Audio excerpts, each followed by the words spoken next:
Summary. Summary. Summary. Let's talk about the word summary.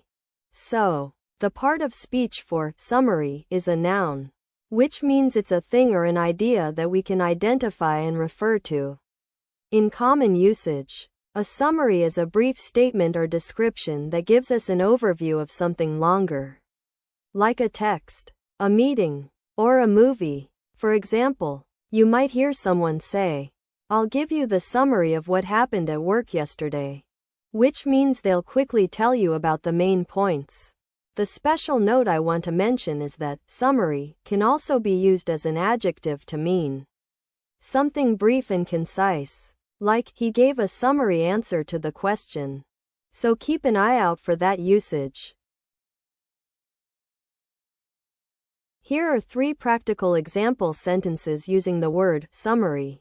In a formal context, such as an academic paper or a research presentation, you might say, "The researcher provided a summary of the main findings at the end of the report, highlighting the most significant discoveries and their implications." This usage is typical in situations where a concise overview of complex information is necessary to help readers or listeners quickly grasp the key points. In casual conversation, when discussing a movie or book with friends, you might say, "I just watched that new sci-fi movie and it was pretty cool.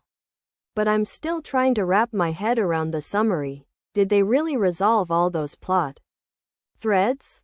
This usage is common in everyday talk, where people often use the word summary to refer to a brief recap of events or storylines. In this example, the speaker is asking for a quick rundown of what happened at the end of the movie.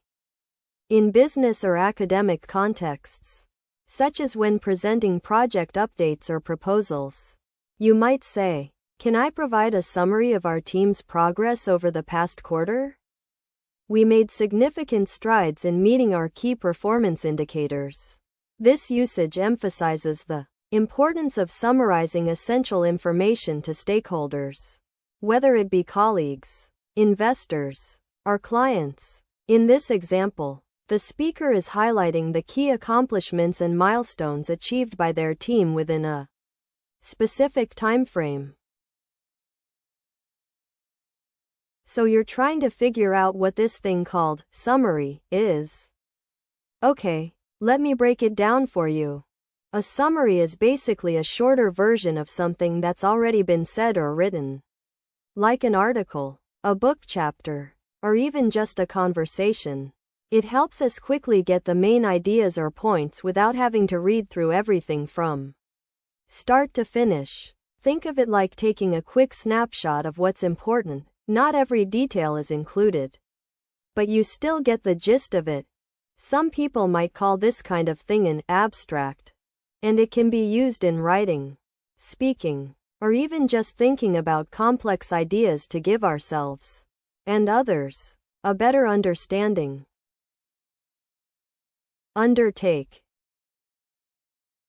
Undertake. Undertake. So, let's talk about the word undertake. As a verb, it can have a few different meanings depending on the context, but generally speaking, to undertake something means to take on a responsibility or an obligation, often with a sense of commitment. For example, if someone says, "I'm going to undertake this new project at work," they mean that they're taking on the challenge and responsibility of managing it. You might also hear people say, "I'll undertake to finish this task by tomorrow," which implies a promise or guarantee to complete something within a certain time frame. The key thing to remember is that when you use undertake, you're implying a sense of commitment. So be careful not to confuse it with just saying, "I'm going to do something." There's often more weight and responsibility implied with undertake. You want to know how to use the word undertake in different contexts, right? Well, let me give you 3 practical examples. In a formal usage, if you're writing a letter to someone asking for their permission to start a new project, you could say, I respectfully request your approval to undertake the development of a new community center in our district. This sentence is suitable when you need to show respect and formality in your communication. In a casual conversation usage, imagine you're talking to a friend about going on an adventure together. You might say, I'm thinking of undertaking a hike across the Appalachian Trail next summer.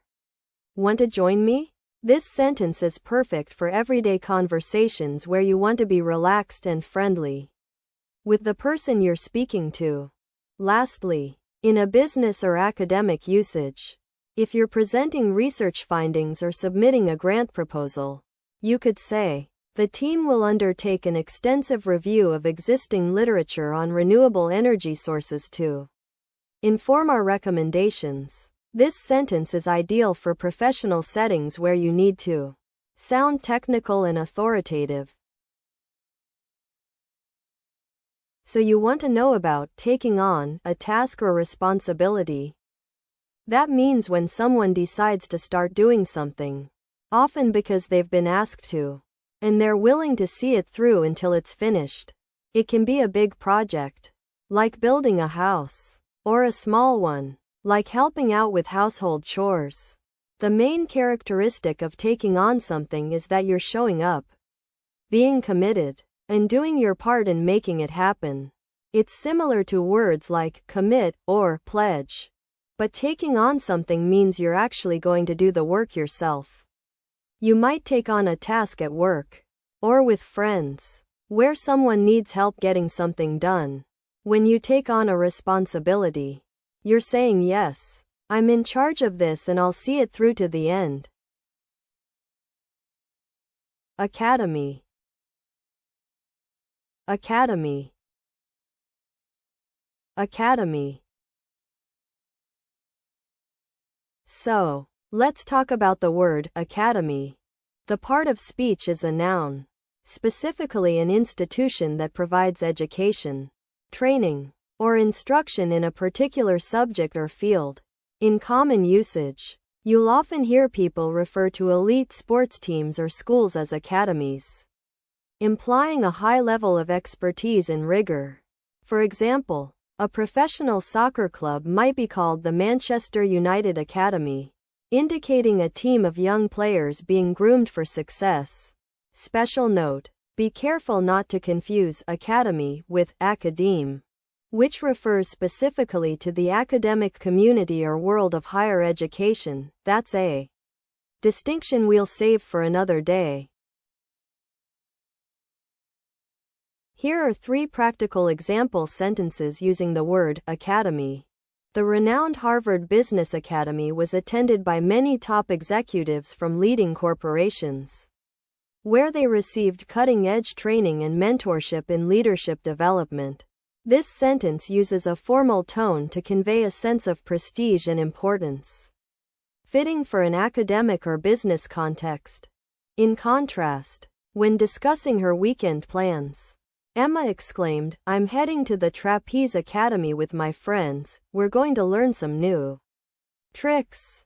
This casual conversation usage highlights the word's association with entertainment and leisure, making it suitable for everyday discussions. The education department is partnering with a local music academy to provide students with innovative music education programs, incorporating both theoretical knowledge and hands-on experience. This example uses a business or academic tone to convey a sense of collaboration and professional development, fitting for an educational institution or organization. So you want to know about this place where people go to learn new languages and skills? Okay. Imagine a special school that focuses on teaching languages, cultures, and ways of communication from different parts of the world. It's like a big classroom, but instead of just one teacher and a bunch of kids, it's usually a group of people with expertise in various subjects who come together to share their knowledge with each other and with students. People go there to learn about languages they might not know well, get better at speaking, writing, and listening to them, and even pick up some new skills like translation or interpretation. It's also a place where you can meet others who are interested in the same things as you. So it's kind of like a community too.